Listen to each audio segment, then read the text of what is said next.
Ladies, gentlemen, and others, joining us today is a multi-talented individual who wears many hats in the world of creativity and inspiration. Our guest is the editor of the Sunday Midday, and she's also the author of the book, The L Word. She's a love enthusiast and also the founder of the podcast, Love Aajkal. Welcome to the pod, Aastha. Hi, thanks so much for having me. Thanks for coming on. Listen, how are you doing all of these things? What's happening? No, it's just all happened very organically. Matlab, it's all through 10 years that I have done all this. I've been a journalist for 21 years this year. Now I'm an editor at Sunday Midday. And the podcast sort of happened very organically. You know, when the podcast wave was starting maybe 6 years ago, because I used to talk about love on Instagram. At that time, someone from Savan noticed it and said, why don't you come in? And I was like, is it a radio show? What is a podcast? You know, and it's just talk about something and sort of worked. And so, yeah, so it's just happened. I think creativity is something like you can do multiple things. You know, it's like a tree and you just keep branching out into different things. So the core of it is maybe writing words and then everything is sort of happened like that. Why love? I'm very curious. How does that happen? No, maybe I think, as in I grew up writing love stories, as in, you know, read Murakami when I was growing up. And after that, it became like a thing of writing love. And then I became India's second Mills and Boons writer. So I won a contest at Mills and Boons, which is the mothership of love novels. They came to India. They looked for a writer. I wrote a short story. It won. So I became an Indian writer for them. So I think that sort of then put me on that path. Ki, okay, I can talk about love. So that's why it just remained. I mean, I do hardcore journalism, but I think the day I won the Mills and Boons contest was the day I won a Ladli for a piece I had done, which was about, you know, Muslim girls who play basketball in Nagpada. So I was like, I can do both things. I can do serious journalism, but I can also write about love. So yeah, I think that's how it started and it stuck. That's awesome that you mentioned that, because I feel like a lot of times when we talk about more, should I call it light topics? Yeah, like, for example, in my case, beauty or fashion, right? Yeah. And when you talk about love, it's almost as if we're getting put into boxes where we can't talk about other things. Yeah. In 2019, during CA, etc., I remember I started being more outspoken about my political views. Yeah. Very carefully. Yeah. But I was still quite outspoken about it. And people started telling me things like, stay in your lane and, you know, talk about lipsticks, not politics. Yeah. I'm like, are you saying that I can only do one thing in my life? Yeah. Do you get the, hey, this is light journalism? I think in general, feature journalism is considered light journalism. What I do now, at that time I was working with Tehelka, which was a hardcore, like that kind of publication. But I do think people think what I write about, which is lifestyle or celebrities or people, you know, people's stories, could be light journalism. I think if you start listening to people, though, you will not do half the things that you do, right? I mean, a lot of talented people in the world haven't done anything because they're so scared of what people will think. So I really don't care. I don't talk about maybe politics or core issues on my Instagram only because I really want to be very informed before I say something. I need to know all sides of the story. As a journalist, I'm used to that. So to put out anything without actually knowing, even, you know, people comment about what's happening in America or what's happening in Pakistan or whatever. And I'm like, I have no clue what is the entire story. So I just don't want to put that out on my Instagram because I want to know everything and I can't know everything. Yeah, because no you're one doing can so many know things. everything. Yeah. So I'm like, do I choose those things, what I really want to speak about? Because you worked in the field so long, like if you have to speak about beauty or, you know, fashion, you can make a comment. You could have spoken about the Dior show or whatever because you've done fashion for 10 years. So you already have that context. But if you don't have that context and you're just reacting, then I feel like maybe I don't do that. Otherwise, I don't care. I say what I want and I'm like, I don't care what you think I should be speaking about. Do you have people that come to you with like their love problems in the DMs? Yeah, lots. I mean, with Love Aajkal, we were really shocked because we were getting a mail from smaller towns like Surat. Like people were asking us things like the funniest question I always say is it safe to have sex in a Oyo room? A 16-year-old has asked me that. And I'm like, no, don't go to a hotel rooms just yet. Like, you maybe wait till 21. But then I'm like, you know, you have to be really safe. You know, it's a really serious question. Sometimes people send me long paragraphs of their whole history of how they've tried to date and it's not worked out, or ghosting, or that guy is now dating someone else. Do you reply? I do sometimes if I have the mind space to read 8 paragraphs. I also feel it's easier for them to talk to a stranger than to really talk to people at home. because I feel you get judged. Even by your friends, like somebody might tell you, "Arey, get over him already. Why are you just crying about him?" But I'll listen to you. I'll try to give you perspective. So I used to do that a lot. I sometimes just do it as a podcast. I'll say, okay, maybe we'll address this issue as a reel or a podcast or a post or something, where then a lot of people can get that information instead of doing it one-on-one. You know what this is reminding me of? In the early 2000s, there used to be, and I wish I could name the show, but there used to be this Love Guru show on one of the radio stations. I think it's still there. But I feel like that's so interesting because what you said, you do feel more comfortable talking to a random stranger, even if it means you're blasting it on radio. At the end of the day, talking to a stranger about this can probably give you more comfort than... I do. I also feel that a stranger, maybe it's like, why do you go to a psychiatrist or something? Because they're giving you a non-biased opinion. They have nothing to get from you. No agenda, So I think that works. They always refer to me as Didi. So that's nice because that's the older cousin you went to when you was younger, to ask about things.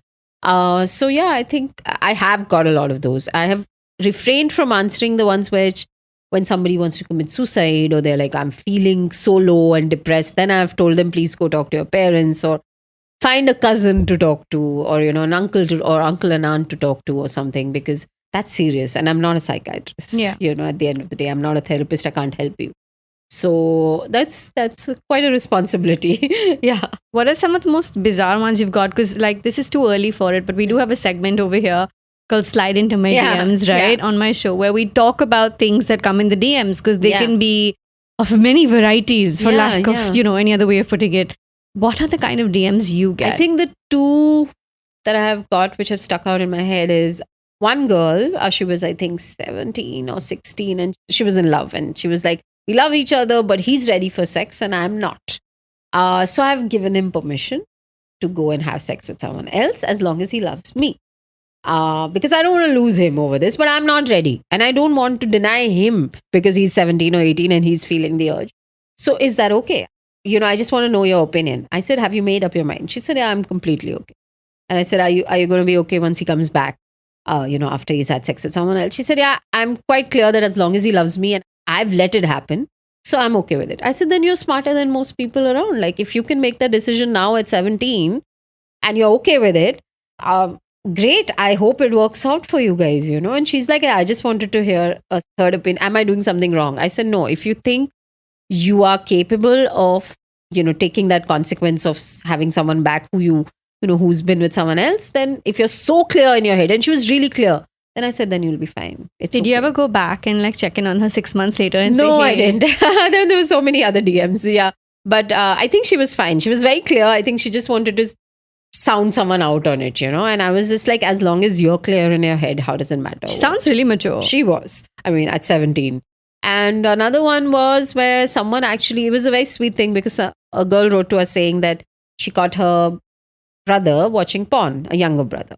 She said, then we both listened to your podcast together, which was about, I think we had done a podcast about porn and stuff like that. And she said, so I made him listen to it. And then that sparked a conversation between both of us because we were awkward. I didn't want to scream at him or shout at him. But because of the podcast, we started having a conversation about porn. And I was like, that's great, So these are really, you don't think that what you're putting out is actually affecting people like that. And that's nice. No, for sure. I feel like it's taken me very long to come to the realization that everything we put out works in some way or the other. There is a ripple effect. Yeah. What direction it goes in has to do with, of course, the piece of content and how the audience is choosing to look at it, perceive it, and how they're consuming that content. But tell me more about, for example, do people also come to you and ask you about what's going on in your love life then? Is that a vortex that has opened up? I Googled myself one of these days and, it said Aastha Atray husband comes as first one. So people have actually Googled to find out who my husband is. And I think somebody asked me, oh, why isn't he on your Instagram? And I was like, but he's a different kind of person than I am. He doesn't like to be on Instagram. And he so I don't feel the need to put him on my Instagram. I've been married for 17 years. So I don't have to really prove anything. So chalta hai, we are the generation before Instagram or Facebook or anything, So, but yeah, I think they do ask me, but the fact that maybe being married for 17 years makes people think that I know a little bit about love. Yeah. They're curious, but I don't think it's become a thing with my content. Nobody really, I don't think people Would you have do really a asked. podcast episode and then like introduce him and like really dive into your No. love life? I'm giving you an No. idea here. You should just, you should do it. Yeah, he has to get comfortable with that. I don't think he'll want to. He's very articulate, but I don't think he'll want to talk about our relationship and what makes it tick. Because I mean, it just ticks. So I don't know. Have you although done any episodes around No, your love life or about how you met But I think him? everything, Love Aajkal, everything we spoke about when Ankit and I used to talk about it has come from personal experience, you know. Somewhere we've felt things and I mean, be it when I was younger or dating, and Ankit was divorced and has a child. So there's a different dynamic there. So everything has come out of what we feel and what we might have gone through or what we still might go through, you know. So I think in that way, it is a personal podcast. It sounds to me like Carrie Bradshaw writing from her Yeah, I think it experiences, was right? like that. It was just that maybe I'm not in, like, okay, if you ask me about situationships or, you know, ghosting or something, maybe I'm not right into it. But I do have an opinion based on my own experiences and where I come from. So, yeah, I think it was deeply personal. Where do you stand on situationships? Because that's a new term, no? Yeah. We did a podcast about it, and where I think I was very clear that I think it's a stupid idea. I mean, it's a way to make sure you get hurt. Like it's like what we called in our times, friends with benefits, or, you know, a fling or whatever. You are already into this thing, calling it a situationship. So you're already deciding that this is not meant to be. This shouldn't work out. Why would you do that? Oh, to wait. yourself? So I have the definition wrong then. Because I always thought that the situationship is when you're transitioning from like dating to like relationship. No, it's like a situation. Like you don't have anything to define it. So this is a situation right now, right? So it's like right now, whatever it is. That is what it is. So it's a very, Oh my God. you could, yeah. I thought it was a transitional Yeah, so definition. it's basically a nothing. It's a nothing. That's what I say. Yeah, it's no transition, nothing. Looking at it from a whole new lens Yeah. right now. Yeah, it's not a transition at all. Do you keep up with all of these extreme Gen Z terms? Sometimes, like, yeah, I mean, if you're on Instagram, they come up, right? Or if you work with younger people, that's when, like, I think this came up because a young person in my team said, I want to do a piece on situationships. And then I said, are you in one? She's like, 4 or 5 already. I'm like, okay, like, you know, what is happening here? So, yeah, you have to be living under a rock. But some of the things, obviously, I'm sure I don't know. So tell me like 5 Gen Z I don't know, relationship 5. terms that Love bombing and, 1 second, what? yeah, love bombing. What's a love bombing? I'm very amused, right? So if someone is basically showering you with love too early, so they're doing it like sending you flowers, and I'm like messaging you all the time, and I'm calling you, like and an I'm like, over and to cutlet. extra. So it could also be seen, it is also seen as toxic because you're trying to make the other person feel something when they might not be ready. So you're going faster than they are. You also might be trying to hide something. Because if you've done something wrong, then you're going to be extra nice to that person, right? Oh my God. So it is considered toxic, this love bombing. Love bombing. Okay. Yeah. Okay. And people might get overwhelmed with it. If I'm not ready, it's a 3rd date or 4th date and you're going on, then I'm like, okay, hold up, right? Yeah. So that's one. Ghosting obviously was a new one, well, which we all know now. Situationships. There are a couple of these ships. I don't know now. What are the other ships? Guys, There are some do we know other what the ships. other ships are? Because I'm just thinking I had situationship wrong the whole time. Situationships are nothings. They are flings. What you and I would call like a one fling. Or like, you know, it's friends with benefits, So I guess. or whatever. in my head, the definition was that one person was still figuring whatever it is. So like very like transitional, like I said. Yeah. If there ever was a moment where I was super grateful to be married, this was that moment. Because I don't want to think about any of these Yeah, terms yeah, and yeah. new stages of a relationship that are being established. Yeah. It's very confusing. It is very confusing. So I'm just like, in our time, what was it? We were going around. My mother uses that phrase till now. Going so I'm 41, around. you're 31. I'm 10 years difference. So yeah, there was like going around meant you were in a relationship. And also then, those two are having an affair. I'm like, no, they're in a relationship. An affair is. But I think so, affair in olden times, retro was that you are together. Yeah, but affair in my mind is like an is outside your extramarital thing. affair, or an extra, whatever now new Yeah, term yeah. they'll come up with for that. I feel really old in this moment. I'm older. You don't sound it and you don't feel it, so that's Thank great. you. I Yay. feel it. Instagram has kept me young.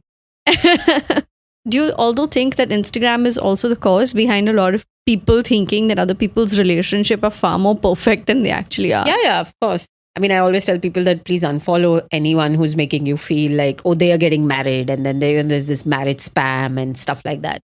But yeah, I feel sometimes things for the gram are just things for the gram, So I don't think you should base your opinion on somebody's reel of how happy they are. Do you know anything that happens in their house or whatever? So I feel that's a very minute way of looking at it, and everything is content. You see a couple content creator or whatever, they will create content which looks fancy and glitzy and whatever, but you're not seeing the other parts of their relationship. So people should change that opinion in their head and just see it as content. But it takes a toll on a lot of people mentally also, right? Not just coming from the place of, okay, it's content. Yeah. You and I can understand that because we also work in the content biz. But for someone out there, it can be a difficult reality to come to terms with. Like, I'll give you an example. I had someone who wrote me a really long email about how she wanted to marry someone from a different faith. And I married someone from a different faith. And she's a long-time follower of mine and was like, how can I convince my family? And, falana. And I was like, I am not in a position to reply to this because my lived journey is probably different from yours. And my family and the way they think, or my husband's family and the way they think, can be very different from yours. So there's no right advice I could possibly give you in this situation. Having said that, I also feel don't look at our relationship and think everything was great from the get-go. In fact, we even did an episode on my YouTube channel about how we're not couple goals because people would keep leaving comments saying couple goals. And I'm like, we're not couple goals actually. We are very different people. And I always say this, I have a very close friend of mine who was getting married and I said, you're getting married, you got to choose your partner every day. Your mom loves you because she's your mom. Your family loves you because your family. Your sibling loves you because they're your sibling. Your partner is the only person in the world that chooses you every single day. So don't let Instagram make you think that it's all sweet and flowers and daisies and pooping rainbows and butterflies. That's not how it works. I think couple goals itself is a bad hashtag. I mean, what is couple goals? Every couple is different. So they'll have different kinds of goals. What I think is a good couple, I think I'm a good couple, but I've seen other people and thought that, I can't stand this couple, but they might be really happy together, and they might find happiness in things I find cringeworthy or I find like boring or whatever. So what is couple goals? Like, it's like strange. So I don't believe in that at all because I just feel every couple is so different. And there's a whole journey. And if you work on it, it does get easier. There's more calm and peace and happiness all around. But it takes time to get to that point, Also, it takes self-growth and self-awareness. So it's a long process to daisies and couple goals. But I think no couple is couple goals. There's also that bridge, right, where somebody could actually be in a really happy, great, amazing relationship, but they don't post their relationship online, so you never know about it. Yeah, exactly. What about that angle? Yeah, I don't post about my relationship at all. There you go. Yeah, but I have been married. Actually, May 12th would be 17 years. But I don't, because it's not on the top of my head because there's nothing wrong in it, Yeah. So there's nothing for me to really be like, okay, I want to talk about this because it's my life. I live it every day and I just do what I do every day and he does what he does every day and it's just sort of going along now. So actually it's like calm, Yeah, and because you're in that happy, calm space, there's no urgency to prove something or say something. You guys have been married for 17 years, but then how long have you guys been together for before that? 17 and a half. We got married in 6 months of knowing each other. Do you want to give anybody advice on when you know, I feel people overthink it. This used to come to me a lot. How to know that this is the one. Like this one is the one. I'm like, you're firstly overthinking everything about how to know. You just know. I mean, I feel you just feel very clear. You don't feel like I got married at 24 and people are like, oh, that's like child marriage. How could you get married at 24? I was like, because I didn't feel that I needed to date more. I didn't have that feeling in me anymore. I didn't feel like, oh, am I going to miss out on something? Or I didn't feel any cold feet about getting married. And I was just like, yeah, let's get it done and let's start living together. So I think that clarity that comes in your head about not wanting anything else or trying to date more or that maybe tells you that this is the thing that you're in. And if it's from both sides, then that's the good part of it. Yeah. Do you have any advice for couples, for people who are in couples listening on, let's say that one secret you've discovered that's like, okay, this has got me through tough times with my partner? It's not fun all the time. It's boring things. I sit in my room, he sits in his room. I do my thing, he does his thing. I mean, in the pandemic, we had to do that. You can't always be talking, always be connecting, right? So you just check in saying, are you okay? Do you want something? Do you want something to eat? Do you want to like watch something together or something? But so it's the only advice is that you have to consistency. You have to keep going. It's not, you can't always be thinking of, somebody told me this, that the butterflies that you feel in the beginning of a relationship, that's actually anxiety. That's not fun stuff. That's like feeling like, oh, if does he still like me? Even when you feel anxiety, you feel that thing in your chest, right? So it's actually not a very good thing that you want to feel all the time. Then you're anxious. What is it going to happen? What's going to happen? Am I going to like him? He's going to like, well, you don't want that. The calm feeling which comes, which is like, okay, I don't have to do anything, is the best part of the relationship. And you just keep finding things to talk about, I think, keep, like, I like the fact that they were a brother sister, but they listened to a podcast and then had a conversation. So there's things that you can talk about, like, keep talking, keep communicating, and don't build it up so much to be the perfect, like I have to have fun in my marriage all the time. You can just be normal. Yeah. So basically look out for the signs where you're not feeling the butterflies excessively. Yeah. Because that's anxiety. Yeah, that is anxiety. I feel it like every time before you do something big, you're just like feeling a little nervous.